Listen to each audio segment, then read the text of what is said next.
우리는 지금까지 에스더서의 전반적인 내용을 살폈습니다. 이제 그 에스더서의 메시지를 마무리하면서 한 2번이나 3번 정도 에스더서의 전체적인 메시지를 좀 정리를 해보려고 합니다. 모르드게와 에스더를 비롯한 유대인들이 다가오는 자신들의 멸망을 그냥 손 놓고 앉아서 지켜보고만 있지 않았고, 당시 그들이 사용할 수 있는 모든 수단을 동원해서 그 운명에 맞섰고요. 그 결과 정반대의 기적을 이루어낸 것을 우리가 에스더서를 통해서 살펴봤습니다. 이제 우리는 이 에스더서에서 이루어진 일, 방금 말씀드린 대로 하만의 모략으로 인해서 이 유대민족 전체가 멸절당할 뻔한, 거기서 구원을 받고 오히려 하만과 그 아들들을 멸망시킨 그 역사, 과연 하나님의 역사인지 아니면 당시 유대인들의 노력과 행동의 결과인지, 이런 부분을 좀 생각을 해보면 좋겠습니다. 이 땅에서 이루어지는 일이 하나님의 역사냐 아니면 사람들의 노력의 결과냐 하는 부분입니다. 이건 늘 저의 관심사였고, 또 함께 이 시대를 살아가는 모든 백성들에게도 역시 필요한 논의라고 생각이 듭니다. 대부분 사람들은 이 세상을 바라볼 때 2가지 관점을 함께 가지고 있는 것 같습니다.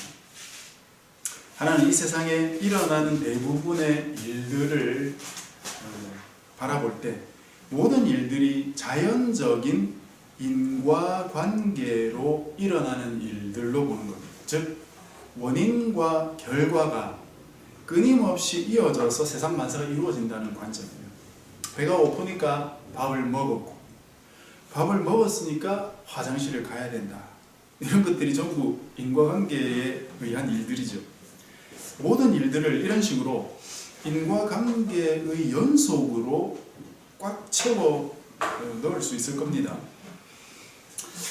그런 와중에 가끔 비정상적이고 좀 특이한 일들, 말하자면 뭐 기적 같은 그런 거죠. 그런 걸 통해서 하나님이 한 번씩 이 세상에 관여한다 하는 그런 관점이에요. 이 2가지, 일반적인 일은 모든 것이 인과관계에 의해서 계속해서 일어나고, 가끔씩 하나님께서 그 인간의 역사의 한중간에 들어오셔서 뭔가 기적을 이루십니다. 이 둘을 함께 가지고 있다는 의미는 우리의 일상생활은 대부분 하나님의 특별한 어떤 섭리와는 별 관계가 없고 마치 자연스럽게 일어나고 그 일의 결과로 또 다른 일들이 꼬리에 꼬리를 물면서 일어나지만, 특별한 경우에는 하나님께서 직접 개입을 하셔서 때로는 자연스러운 일들을 거스르기도 하고 때로는 어떤 사건들을 해결하기도 한다는 그런 관점을 가지게 되는 것이죠. 이런 태도를 갖고 있는 사람들이 어떤 행동을 하는지 제가 예를 좀 들어보겠습니다. 이교도들, 하나님을 믿지 않는 이교도들과 또 하나님을 믿는다고 하는 유대인들, 이 2가지 경우를 차례로 제가 좀 말씀을 드리겠는데요. 먼저 이교도입니다. 저번에 한번 말씀드린 적이 있는데요. 재작년에 2024년에 5월에 멕시코의 한바다에 한 3m 넘는 포세이돈 동상을 관광용으로 세운 적이 있습니다. 그것 때문에 사람들이 그거 보려고 이제 모이면서 이제 관광지로 주목을 받았는데, 그로부터 한 달 뒤에 6월에 열대 폭풍과 허리케인이 그 주변을 강타했어요. 그래서 피해가 막 발생을 한 겁니다.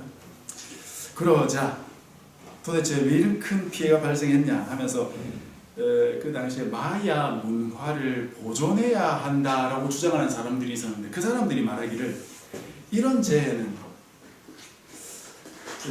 마야 그 문화를 지키고 그 신을, 차악이라고 하는 그 마야의 신을 섬기는 그 영역에 그리스 신인 포세이돈 조각성이 들어왔기 때문에 그 차악이라고 하는 신이 진노해서 이런 일이 벌어졌다. 그러면서 이제 이 동상을 철거해야 된다, 그렇게 소송을 제기한 적이 있었어요. 그래서 멕시코 당국에서 이 요청을 고민하다가 받아들여가지고 그 뒤에 이제 그 지역이 폐쇄가 되고 또 경상도 철거될 수 있다 그런 뉴스가 나왔었던 적이 있거든요. 이 사건이 어떻게 된 걸까요? 정말 그들의 말 맞다나 자학의 진노였을까요? 해마다 여러분 해마다 그 지역은 허리케인과 열대 폭풍이 불어오는 지역이에요. 근데 왜 그때만 유독 포세이돈 동상 때문이라는 걸까요? 그 동상이 없었으면 허리케인이 오지 않았을까요? 아닙니다. 그것은 매년 6월에서 9월 사이에 허리케인이 불어오는 지역이에요. 우리나라도 매년 초여름부터 해서 태풍이 불어오지 않습니까? 그것도 마찬가지예요. 매년 똑같이 벌어지는 자연현상을 두고 언제는 기후 때문에 그렇다. 그리고 또 언제는 인간의 잘못으로 신의 분노를 샀기 때문이다. 그렇게 말할 수 있단 말입니까? 모든 사건을 인과관계로 설명하다가 한 번씩 특이한 일이 일어날 때 신을 거론하는 사람들은 이처럼 약간 일관성이 없는 설명을 하게 된다는 거예요. 그런데 꽤 많은 사람들이 아직도 깊이 생각하지 않고 이런 식의 사고를 받아들이고 있고 멕시코 당국도 그걸 받아들여서 그 지역을 폐쇄했던 것이다 이거죠. 다음으로 유대인들에 대한 이야기도 또 하나 재미있는 이야기가 있는데요. 2014년에 이스라엘과 팔레스타인 가자 지역 사이에 전투가 일어났는데 이거는 뭐 자주 일어나니까 지금도 일어나고 있고 그 전투 중에 이스라엘의 그 미사일 부대의 한 장교가 한 말이 아주 유명해져 가지고 기사에 난 적이 있는데요. 무슨 일이 있었냐면 이스라엘과 팔레스타인의 전투 중에 뭐 서로 미사일을 발사하고 공격하고 막 이러거든요. 근데 이스라엘에는 그 미사일이 여러 번 저기 팔레스타인으로부터 날아와도 그걸 막아내는 요격 시스템이 있어요. 아이언돔이라고 하는 것인데 그 팔레스타인의 미사일이 이제 정확도도 높아지고 발사 수도 점점 많아지고 이러니까 한 번씩 이렇게 미사일을 놓치는 경우가 생기는 겁니다. 그 중에 이제 한 발을 놓쳐가지고 이 미사일이 가자지구 이제 한 가운데 떨어지게 됐는데 아이언돔을 뚫고 도심에 떨어지기까지 한 4, 5초 정도밖에 남지 않은 상황에서 그게 이제 아이언돔을 뚫고 이제 내려오고 있는데 갑작스레 동풍이 강하게 불어가지고 이 미사일을 지중해 바다로 밀어내 버렸다는 거예요. 미사일이 바닷속에서 터지면서 아무도 이제 다치지 않았다고 합니다. 그 상황을 이제 이 미사일 부대 장교가 보다가 이건 하나님의 손이다. 그러면서 하나님의 손이 미사일을 바다로 밀어넣는 걸 봤다. 이렇게 이제 고백을 하고 그게 기사가 됐던 것이거든요. 어떻게 생각하세요? 그게 과연 하나님의 손길이다라고 그렇게 말할 수 있을까? 우리도 가끔 그런 생각을 할 때가 있지 않습니까? 우리의 지혜와 지식을 능가하는 초자연적인 현상에 대해서 이건 하나님의 역사다. 그렇게 이름 붙일 때가 있죠. 우리의 한계를 넘어서서 잘 머리로 이해되지 않는 일, 잘 모르는 일 만날 때 그걸 설명하는 한 방식이 바로 하나님의 역사다 이렇게 말하는 것이 있죠. 만약 그것만 하나님의 역사라면 그렇다면 그토록 오랜 시간 동안 수많은 인력들이 수고와 땀방울을 흘리고 또 수천억의 돈을 쏟아부으면서 만들어낸 그 아이언돔이라는 요격 시스템, 그게 사실상 뭐 90%에서 99%까지 그 요격한다 그러거든요. 그런 성공률을 보이는 그 기기, 왜 그것은 하나님의 역사가 아니야? 갑작스레 불어온 동풍만 하나님의 역사냐 이 말이에요. 그렇게 오랜 기간 동안 인간들의 노력과 지혜를 모아서 짜내어 만들어낸 그 기기는 하나님의 역사가 아니냐 이겁니다. 이렇게 우리 머릿속에 구분해서 생각하는 하나님의 역사에 대해서 구분해서 생각하는 그것은 어쩌면 우리의 고정관념 때문일 수도 있고 부족한 어떤 인식 능력의 원인이 있다고 볼 수도 있겠죠. 우리 머리로 이해할 수 없는 부분에 대해서는 그냥 그건 하나님의 역사가 아닌가, 그냥 그렇게 생각하기 쉽다 이거죠. 그리고 우리가 이해할 수 있는 영역은 그건 뭐 굳이 하나님의 역사라고 말하지 않고 이건 이래서 그렇다 이렇게 우리 나름의 설명을 한다는 거죠. 근데 과학의 혁명이 일어나면서 자연에 대한 인간의 인식의 큰 틀에서 변화가 많이 일어났었죠. 중세까지는 자연에서 벌어지는 모든 것들이 사실은 두려운 신적인 것으로 사람들이 생각했습니다. 번개가 치고 돌풍이 불면 자기 죄를 회개하기 바빴죠. 그럼 과학이 발달하면서 번개가 치고 뭐 돌풍이 불고 태풍이 치고 이런 것들 전부 과학적으로 규명해내지 않았습니까? 구름 속의 수증기들의 뭐 전하의 차이로 그 움직임이 불규칙해져서 뭐 이런 것들이 생긴다. 뭐 그런 식으로 설명하잖아요. 그러니 그런 설명을 하게 되면은 더 이상 이건 신의 진노가 아니게 되는 거죠. 의학 부분에서도 마찬가지입니다. 항생제나 여러 가지 의약품들이 발명되면서 인간의 수명이 비약적으로 길어졌고요. 인간의 건강, 생명, 안전 그런 것에 대한 신적 의존, 그러니까 신에게 기도해서 구하는 그런 것들이 점점 낮아지게 됐죠. 더 이상 뭐 건강을 위해 생명을 위해서 기도하고 그러기보다는 또 약 하나 더 먹고 운동도 하고 뭐 그렇게 되는 거죠. 산업혁명을 통해서도 많은 부가 축적되지 않았습니까? 그렇게 내 집에 불을 쌓아놓고 다니니까 굳이 교회를 다니면서 하나님 복을 구하지 않아도 뭐 세상을 살아가는데 뭐 별 문제가 없으니까 점점 하나님으로부터 멀어지기 시작했다는 거죠.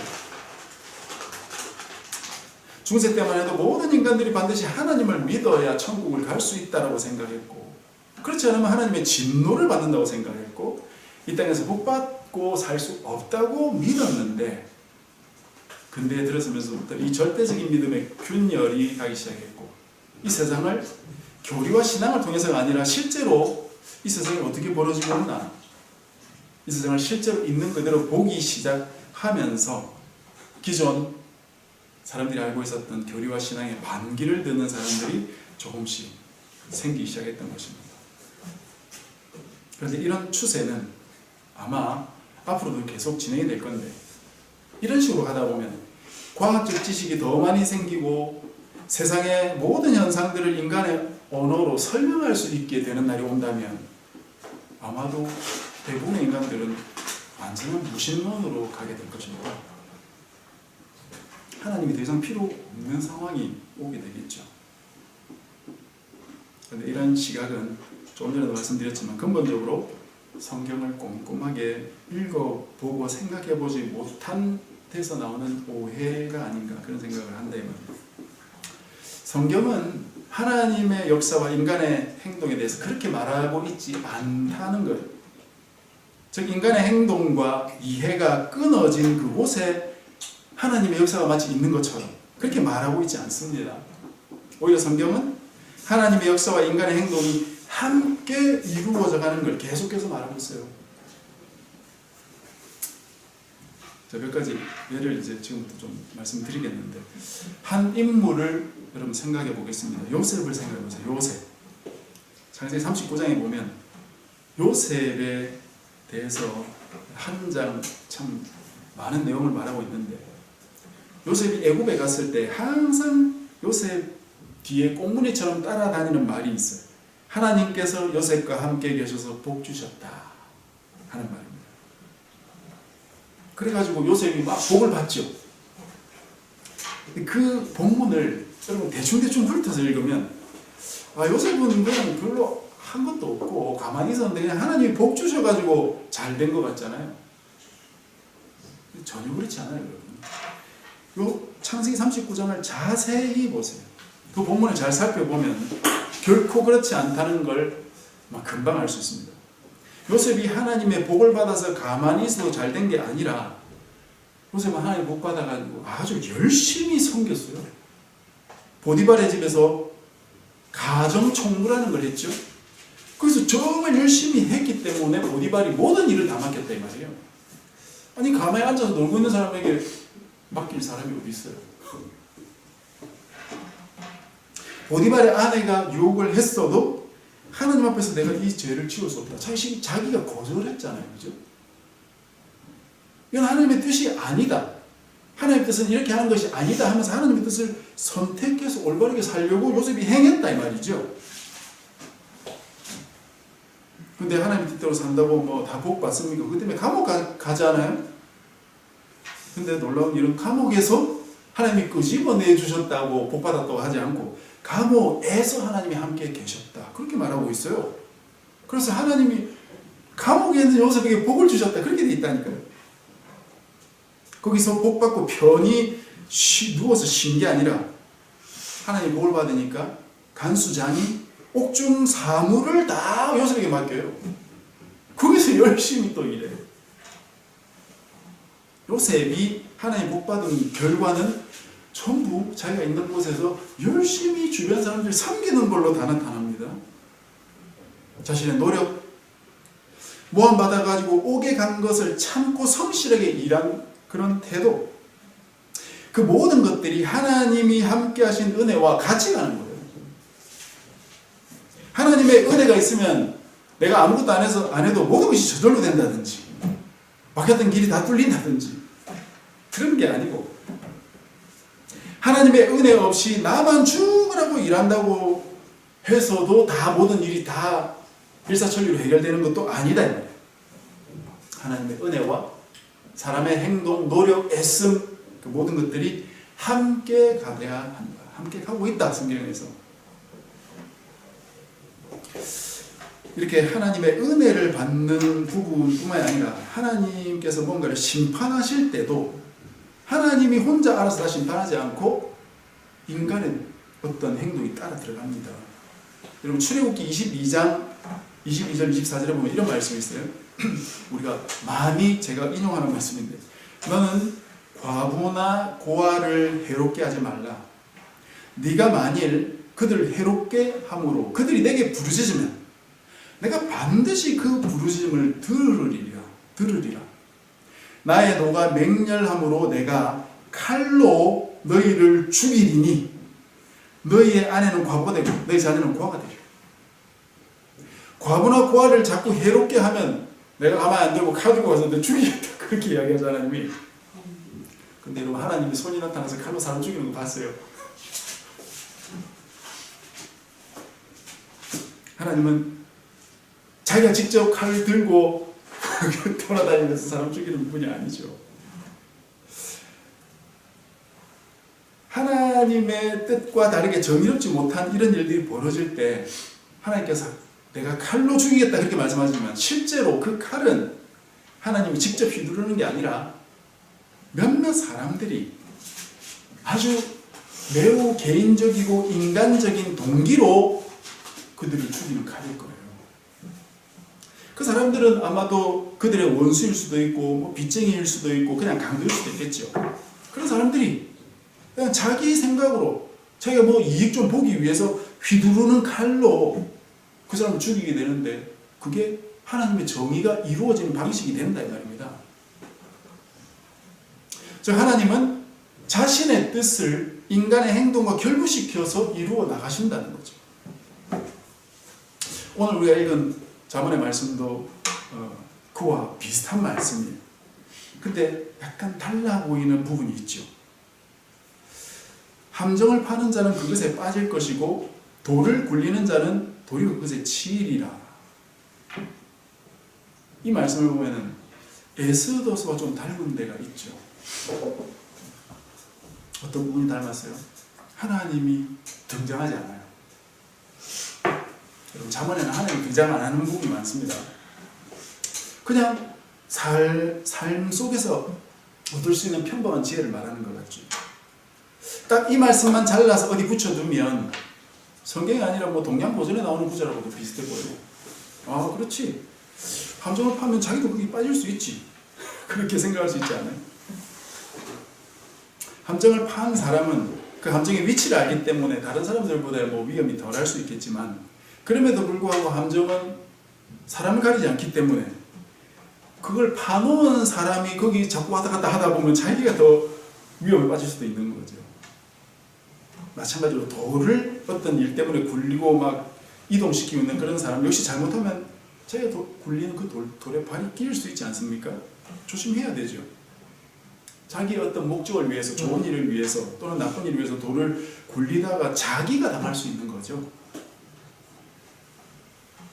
그래서 이 말씀의 뜻은 악한 의도를 가진 사람은 자신의 악한 꾀에 자기가 당할 수도 있으니까 조심하라. 그런 경고의 메시지죠.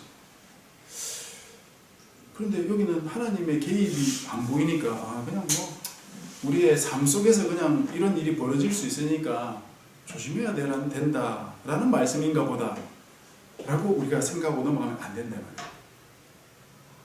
이 잠언은 잠언 25장부터 29장까지 이어지는 긴 잠언의 한 부분입니다. 25장부터 29장까지는 솔로몬의 잠언이라고 이름 붙은 잠언입니다. 그래서 이 잠언을 전체적으로 보지 않으면 그 뜻을 오해할 수 있다 이거예요. 근데 전체적으로 자세히 보면 아주 놀라운 말씀이 있는 걸 우리가 볼 수 있습니다. 잠언 25장 2절을 보면 이런 말씀이 있어요. 이를 숨기는 것은 하나님의 영화요 이를 살피는 것은 왕의 영화니라. 숨기는 것은 하나님께서 하시는 어떤 일이고 그걸 살펴내는 건 인간이 해야 되는 일이다. 이 세상에 하나님이 어떤 일들을 숨겨두셨는데 숨겨두셨기 때문에 그것을 있는 그대로 이해하기는 어렵다는 거죠. 그래서 그걸 찾아내야 하는데 그걸 인간이 할 수 있다는 거예요. 하나님이 안 보이신다고 안 계신 것도 아니고 하나님 뜻이 이루어지지 않는 것도 아니다. 다만 하나님이 어디서 무슨 일을 하고 무슨 일을 이루고 계시는지는 인간이 구하며 찾아야 한다는 거예요. 그 비슷한 말씀이 잠언 28장 5절에도 나옵니다. 악인은 정의를 깨닫지 못하나 여호와를 찾는 자는 모든 것을 깨닫느니라. 악인은 뭐 자기가 나쁜 짓 하면서 돌을 굴려하면서 저 사람 죽여야지 그런 생각하면서도 그게 잘못된 건지도 모르고 짐승처럼 그렇게 할 때가 있다는 거죠. 왜? 잘 모르거든요. 하나님이 나타나서 갑자기 칼을 휘두르지 않으시니까. 그리고 내가 잘못할 때마다 그때마다 잘못을 하나님이 말씀해 주지 않으시니까요. 그러니까 악한 일을 하는 사람들은 점점 자기 양심이 굳어져가지고 계속 거기 빠져서 나쁜 일 하면서 살죠. 그러나 여호와를 찾는 자는, 하나님을 구하는 자는, 항상 하나님의 뜻을 구하며 살아가는 자는 모든 걸 깨달을 수 있게 된다는 거죠. 함정을 내가 파다가도 내가 이러면 안 되고 원수를 용서하고 사랑하라고 하셨지 하면서 스스로 자기가 하던 일을 돌아보고 그 꾀에서 빠져나올 수 있는 지혜로운 사람이 될 수 있다는 것이겠죠. 제가 이전에 여러분께 우리가 구도자가 되어야 된다 이렇게 말씀드린 적이 있는데 바로 이 말씀이 우리로 하여금 구도자가 되라고 촉구하고 있습니다. 모든 일에서 하나님을 찾는 자들은 하나님의 뜻을 깨달을 수 있게 된다. 즉 우리는 모든 것에서 하나님을 찾을 수 있고 찾아야 한다 하는 것이죠. 비록 우리가 보기에 세상 만사가 다 인과관계 속에서 벌어지는 일처럼 보이지만 그것 안에서 하나님의 뜻을 구하고 찾는다면 세상 만사의 편만에 있는 하나님의 손길을 발견할 수도 있고 그 안에서 그분의 임재를 경험할 수 있다는 뜻이 된다는 것입니다. 이런 관점에서 우리가 에스더서를 보아야 하겠죠. 에스더서에게 벌어진 그 기적 같은 일이 하나님의 역사냐 아니면 인간들의 노력과 행동의 결과 속에서 인과관계 속에서 그냥 벌어진 일일 뿐인가?